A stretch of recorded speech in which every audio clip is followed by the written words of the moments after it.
Boom. Hey, yo. Hey, yo. All right, going back. Going through my follow-ups for the day.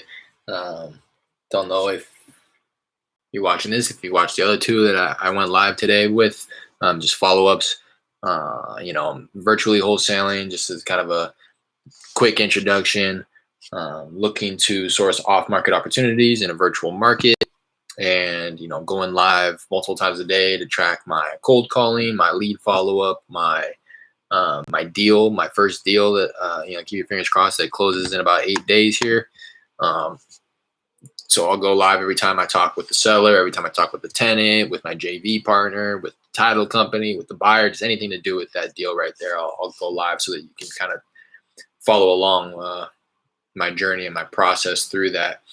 And so right now I'm just going to go through with finishing out some of my warmer follow-ups since I've gotten that agreement in place, and been working on the disposition end of things on that one. Since it's all fairly new to me, I know that this is going to be the case anytime I come across a process or any point of the process of wholesaling where I have not encountered it before. So like this is the farthest I've gotten in any deal. So I know that I'm spending an unnecessary amount of time and attention to it, but I feel it's necessary to really grasp the concepts that are presenting themselves to me. And I know that once I do it again and again and again, it's all just going to be systematized, and I'll built out some processes where I don't have to spend so much time and again attention to it. It's kind of just happening. Or if I do need to do something, I can just do it real quickly and know what I'm doing. Right now I'm researching all this stuff in regards to title company and all this other type of stuff, where the next go around is going to be a lot smoother, and I can actually spend a whole lot less time in it. But right now I've really been neglecting the cold calling and the follow-up for this deal. So I had a strong conversation with the tenant yesterday. She seems to be willing to get out on time. Kind of offered a cash for keys thing, where I said, if you get out on time, I will cover some living expenses for you for the next 2 weeks.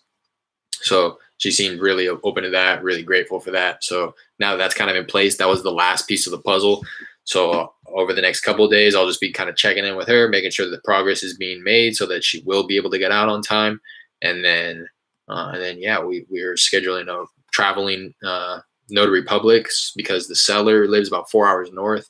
So he'll need somebody to go out to his house, specifically because his wife just had surgery and she's immobile. The doctor recommended that she not leave the house. So we're going to have somebody come to their house so that they can sign off on the papers.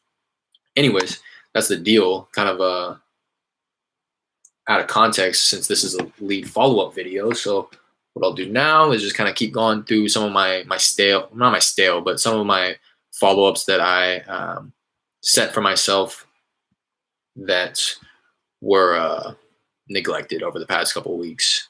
So I'm kind of just catching up on follow-ups. This gentleman, Benny is his name, said his tenant had been there for 5 years, that they were going through a credit check and whatnot right now in order to purchase the place. Sounded like he had property in Richmond and Rosenberg as well, as he mentioned this when he forgot that he owned something in the city, Beasley, that I'm calling on. I said, I think it's worth following up in 3 months just to check on the status of the tenants moving forward on that process. So I'll give him a call.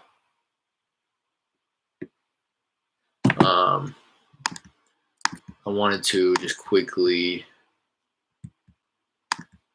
see if I can pull his information up in Zillow, or option. I just want a general idea if he does own a bunch of properties, and if it's something that is even worth my time going after. I like to kind of pre-qualify before I pre-qualify. If somebody owns 10 properties, they're not going to want a cash offer. This guy owns 5.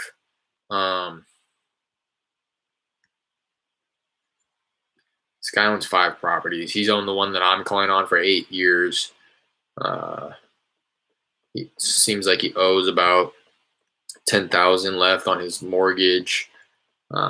Seems to be in fairly good condition based off of the Zillow price here. His estimate's $219. Estimated value on PropStream is $142. I don't know what it's worth, but to be honest, this is not one where it's going to be a deal. But for the sake of content, I guess we'll call let it go for cheap.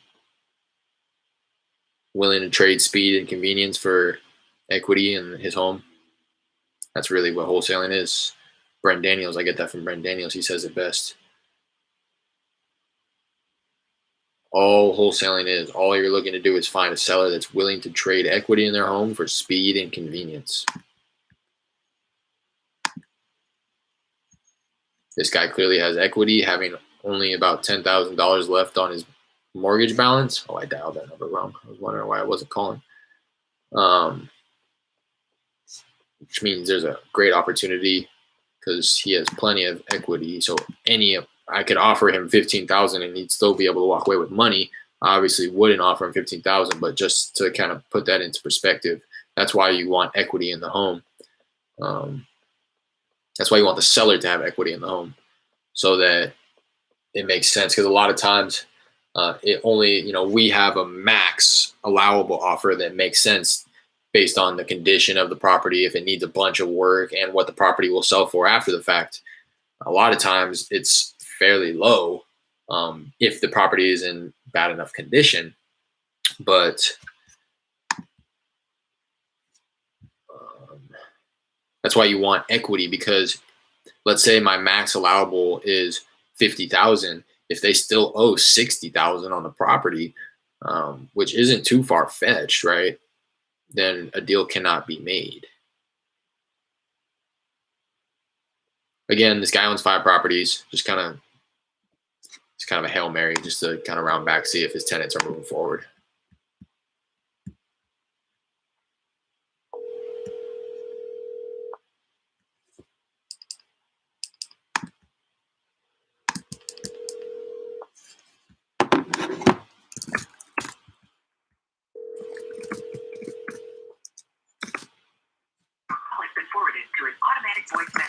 I'll leave him a voicemail. Why not? 8561555 is not available. At the tone, please record your message. When you have finished recording, you may hang up or press 1 for more options.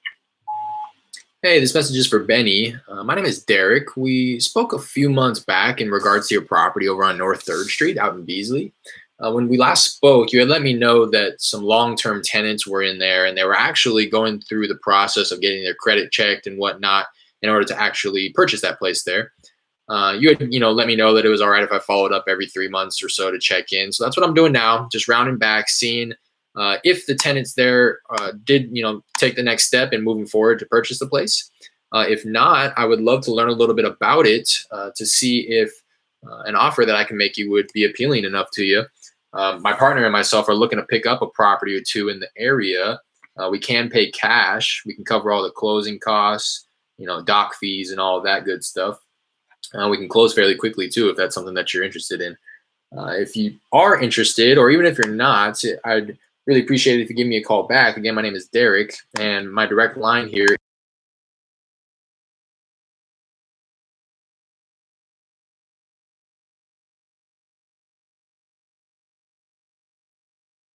Like I said, give me a call back either way, just so that I know either to continue following up with you or to stop bugging you. So I'll talk to you soon. Appreciate it.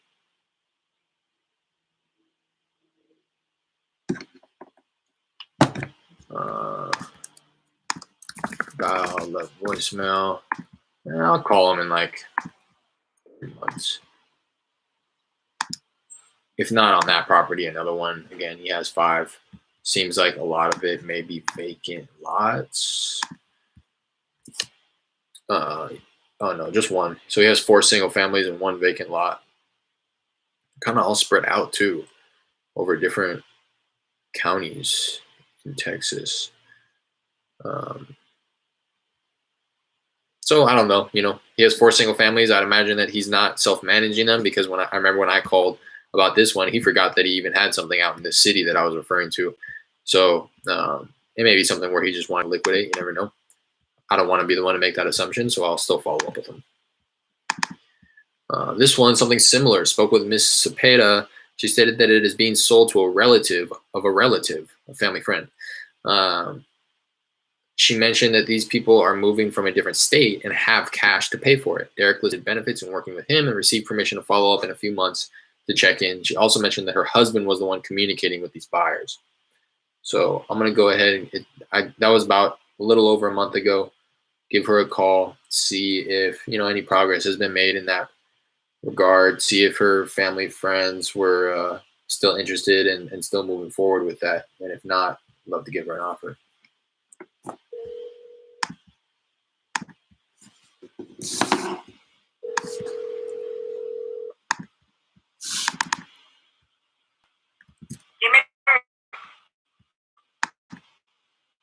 Oh. Yes. Hi, is Miss Cepeda? Yeah. Who is this? This is Derek. We actually spoke about a month or two ago in regards to your property over on Mosewood Street. We're gonna do that closing next week. Oh, okay. That's why I wanted to follow up. Last time you mentioned that you were selling it to a family friend, and I just wanted to confirm that that was still the case. Yes, we sold it to somebody that we knew. Gotcha. Okay, and you said it's set to close next week. We're doing the closing next week. Okay, perfect. Now, if you don't mind, and congratulations, by the way, that's great. That's all I'd ever want for you anyways. So glad that you were able to move forward with that. I was going to ask if it's okay with you. Do you mind if I maybe follow up in a few weeks just to check in to see that it actually closed? I would love to be able to get you an offer as kind of an offer to keep in your pocket. The family already put their stuff there. Their relatives from a relative, Mm-hmm. and they moved from Chicago there, and we have everything for next week is going to be the close. Gotcha. So it's a done deal. It's a deal. Okay. Yeah, we sold it. Okay, perfect. Well, congratulations again, and I appreciate you taking the call. Okay, thank you. All right, have a good one.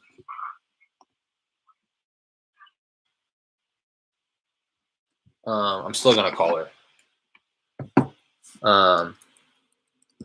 Sold to family friend, set to close next week. Stated that they already moved their belongings from Chicago, so it is essentially a done deal. But nothing is a done deal until it is closed and funded. So she says next week. I'll call her in 2 weeks. Hey, did that just want to make sure that closed. Yeah, it closed. All right, I'll stop calling. Until it closed and got funded, I'm going to continue following up. This one, spoke with Miss Taylor. She seemed to have been busy. She said that she was not interested right now. When Derek asked in the near future, she said, yeah. And when I asked for a more appropriate time to follow up, she said, next week. So I've tried her 1, 2, 3 times since then over the course of the last month. I'll try her once more right now. If I'm unable to get a hold of her now, I'll start pushing it out bi-weekly.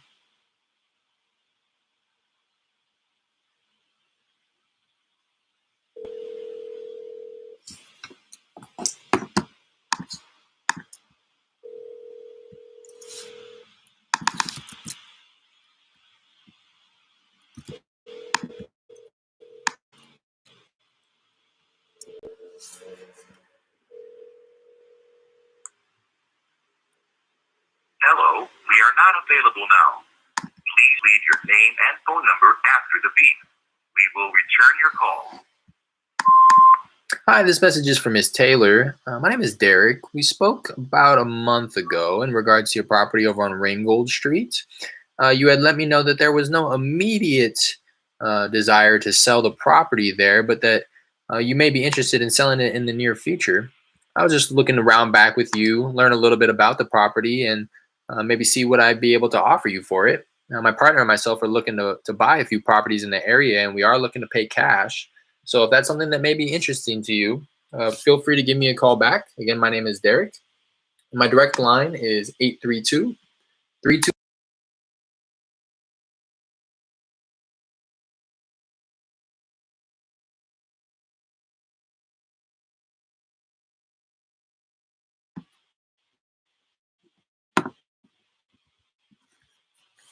That voicemail. Yeah, so I'll start pushing. Oh, I guess I had already pushed it out bi-weekly. Last time I tried her was the 28th of July, so it's been about 2 weeks. Continue on that kind of trajectory there. Every 2 weeks, call in 14 days.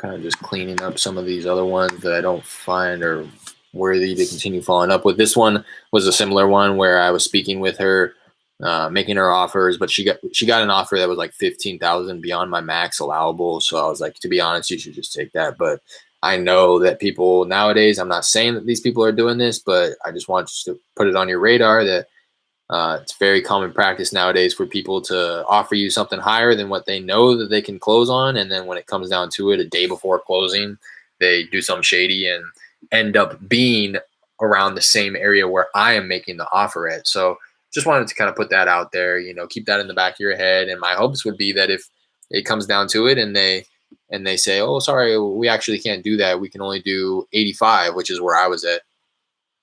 I would just hope that you keep me in the back of your head, and you may make the decision of backing out from that, and not letting people like that bully you, and just think to yourself, man, Derek told me this was going to happen, and I want to do business with people who are honest and not people who are going to pull something shady at the very last minute. And I kind of presented it to her like that, and she appreciated it. She appreciated the fact that I told her, hey, you should go with that other offer. And I went on a little bit of a rant about this the other day, but that's really what you should be doing. I would imagine that the person who's communicating directly to her that made that offer is probably a cash buyer, right? That's doing his or her own marketing or whatever. They're offering 10, 15,000 beyond what I'm able to offer. That's essentially my assignment fee. If I was the contractor, if I was the flipper, I would be able to offer what they're offering, but I'm taking into account the assignment fee. So that's why I was saying, you should probably just go with that offer. And I asked if it was all right if I just checked back in periodically to make sure that they weren't doing anything shady and that she actually closed on the deal. She said, sure.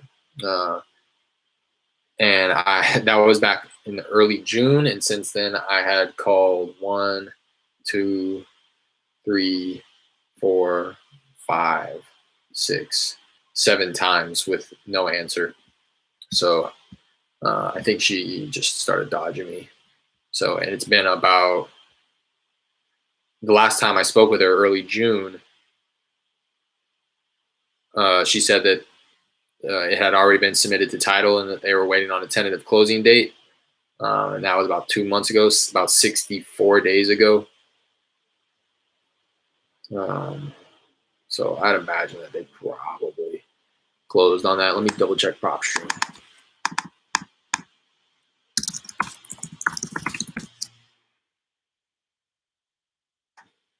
Typing it into PropStream because I know you guys can't watch what I'm doing. Clicking details.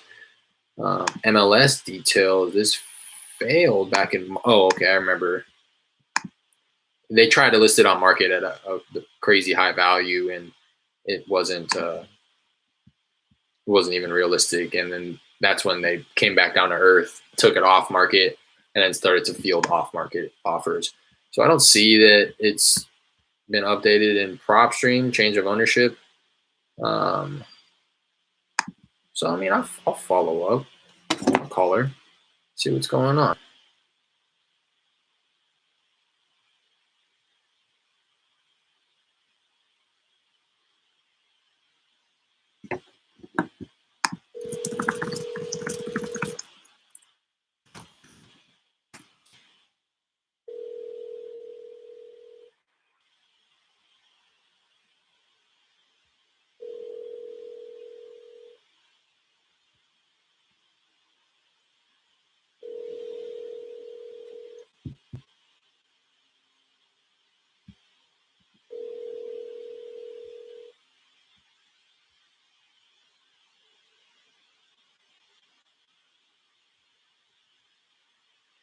You've reached Dr. Carolyn Zion at the Praise Deliverance Church.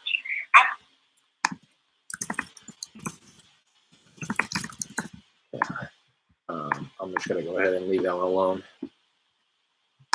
Lost deal, dead lead. I think that's everybody who I'm going to call today. Yeah. That's everybody I'm gonna call today. Maybe I'll give this person a call. It's not really a lead. It's more so just, I'm not gonna call this. I mean, I might as well. I had called somebody and connected with them while I was cold calling, and they just let me know that I got the right number, but that the property owner wasn't in at the time. So this is more so a cold call than anything else.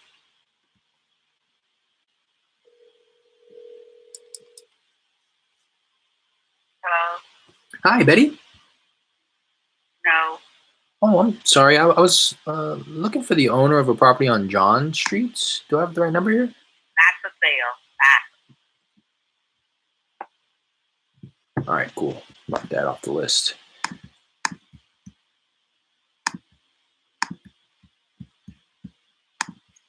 I don't know who that was, but she sounded confident enough to tell me that it wasn't for sale, so I'll take her word for it.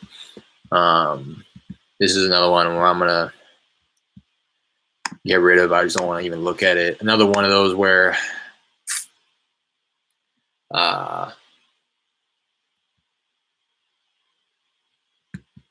it just doesn't make sense for me. It wouldn't make sense for a buyer, so it doesn't make sense for me. Therefore, it does not make sense for me. It's a lot in an area. It's a large lot, an oddly shaped large lot where you couldn't subdivide it down the center where both lots would be fronting the street. You would have to subdivide it in some type of a flag lot thing where you would stack one property behind the other, which alone I'm sure is unappealing to buyers.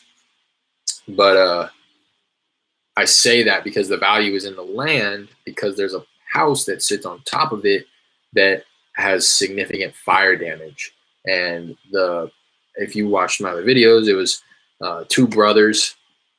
One person, when I talked with one of the brothers, he was saying, yeah, I've been under contract with somebody for months now at $32,000. And my other brother is an ass, and he won't sign off on his shares, and he won't sign off on it. And then I was like, well, what's your brother's phone number? And I call his brother, and his brother says the same thing. Oh, my brother's a jerk. He screwed me out of it. So there's a bad blood between the two brothers. The other brother wants more for the property. I think he's reasonable in his price, because when I heard 32, I was thinking, dang, that's a deal right there. But then when I started, he wants more like 60, 70, which I think is reasonable for the size of the lot in the area that it's in. But the size of the lot would be a much different thing if it was lengthwise and not vertical wise. Two, there's no new construction in the area. So even if the play on this one would be tear down, demo the property that's there, which is what the second brother planned to do. He was like, yeah, I was going to go in there and spend maybe $10,000 to clear the lot to get it build ready and then sell the lot. And I was, what would it be appealing to you if I just kind of factor that into my offer price and, bought it as is? And he was like, yeah, and he was looking for something like 60, 70. And I was thinking to myself, that's probably not too far fetched if I can talk him down to maybe 50 to 60. But then when I got off the phone with him, I did my homework. I started researching. I realized there's no new construction in the area. The lot size and the lot shape is really bad. It's siding commercial. It's siding a gas station. It's damn near fronting a main road. So it would be a mess. You would have to have a very specific type of buyer. And again, later on in my wholesaling career, maybe it's something where I'll look at it in hindsight and be like, oh, that's a deal right there. You know what I mean? But for now, I don't want to have to spend unnecessary time and attention on it to try to find the perfect buyer for it. And he knows it. He was telling me, like, honestly, the best buyer would be the gas station, because they are backed up against such a small wall they don't have enough space. I'm sure they would love to buy, and I'm sure he's right, but I don't want to have to put all my eggs in one basket. I don't want to have to gamble on this one gas station owner and go to him and be like, all right, I got it for you. I know you're interested. You're backed up against this wall. You need more space. Here it is. And they're going to be like, nah, I think we're all right. And then it's like, oh, fuck. Like, I don't have anybody else to sell it to because of all the other reasons why it's not a deal. So that's one where I'm going to leave it alone. I'm going to leave it alone for now. I'll call this guy tomorrow. Try to dig a little deeper, but again, I think he had an unrealistic asking price because I think it's like an in-law unit that he built, and I think it's two addresses, but I don't think that they're like properly registered or something. I think he just created the separate address for mailing purposes because they both the buildings sit on the same parcel number, the same lot. So it's technically just one piece of property with two structures on it. And he's providing value to that second, like it's almost exactly what I'm talking about. Two properties stacked on top of each other on the same lot, where it's kind of like a flag lot where you'd have to drive past one of the properties to get to the second. And when it's like that, based off, my understanding and based off my self-education and all this, sounds like you cannot provide, especially because it's the same lot. Again, it would be one thing if it was like two separate parcel numbers, two separate lots, two separate addresses, but something funky's going on with it. And he's wanting the same price he's like, I think each will go for about 40. When he told me that over the phone, I didn't know all of this. I'm just thinking two properties, 40,000 each. And I pulled pushed it to Zillow and saw that the Zestimate for the one that I was calling on was about 110,000. So I'm thinking, all right, he's not unrealistic. But then I started to like dissect what he was actually saying and figured all that stuff out. And I came to the conclusion that I'm pretty sure he's asking 80,000 for the one that I'm looking at that has the Zestimate at 110, in which case it would not be a deal. Because the property, this is a driving for dollars property. So it's in, it has deferred maintenance. It's going to need a lot of work to bring it up to speed. So it wouldn't be a deal if that's what he's asking for. I would like to get clarification, but I'm about 99% sure that that's what's going on. I'm going to go ahead and call that gentleman tomorrow just because I'm pretty much done calling for the day. I got another couple ones that I'm just going to clean up, not actually going to call. It's more so like tasks that I want to do, like draft some handwritten letters. I want to get in the habit of doing that again. I used to send out handwritten offers to people who had said yes at one point in time, but started to ghost me or called back and they were like, oh, no, never mind. I was sending handwritten offers to those people, but I stopped. But now I want to be a little bit more particular about those. I want to go back to that, sending handwritten offers. But want to be sure that I'm sending them. I'm not wasting my time sending them to people who are actually interested. So leads who I've talked to, already pre-qualified, already, asking a reasonable price, but I just haven't heard from them. I have like 3 of those people right now. I want to make sure that I'm sending them a handwritten offer just in case their phone number disconnected. They got a new phone number. They, I'm just catching them at the wrong time of day, or they just stopped answering phone numbers that they don't know altogether because they were just getting inundated with phone calls about the property. So I just want to be able to send something in writing, take a different approach to be able to get in contact with them. Other than that, done for the day. I'm going to eat lunch. I don't think I'm going to have time to hop on the dialer to cold call. What I'm going to do right now actually is hop off this video and I'm going to start another live stream just to kind of update you guys on my deal that's in escrow right now. So appreciate everybody. If this is your first time, do me a favor, drop that free entrance fee of the thumbs up or a like, whatever you want to call it. If you have any questions, comments, concerns, please drop them in the comments section. I'll do my best to answer them. By no means am I a pro. I'm learning as I go. If you feel like you have advice to offer me, please feel free to provide that as well. I'm opening suggestions, recommendations, inviting them with open arms, so please do. And if you are enjoying this content and want to continue tapping in when I go live or tapping in when I release some pre-recorded videos, do me a favor, subscribe, hit that notification bell, all the good stuff. I go live at least once a day, if not 3 to 4 times a day, documenting my cold calling, my follow-up, my lead follow-up, my deal that I have in escrow. And I plan to, I'm doing it because it's my first deal that I'm getting ready to close here. But I do plan on documenting each deal as they go on until it starts to get to the point where it's like I'm doing multiple deals a month. I won't really be able to delineate between the deals. So, but I will. I'm trying to document from cold call to close. That's kind of what I've coined it here, is cold call to close. And I'd love to be able to go live, have that cold call on the dialer one day, and just be able to follow up with that lead and then convert that lead and really showcase my entire process to you guys. So if that's something that you're interested in, again, feel free to subscribe. If not, I won't be offended. Till the next one, appreciate you all. Peace.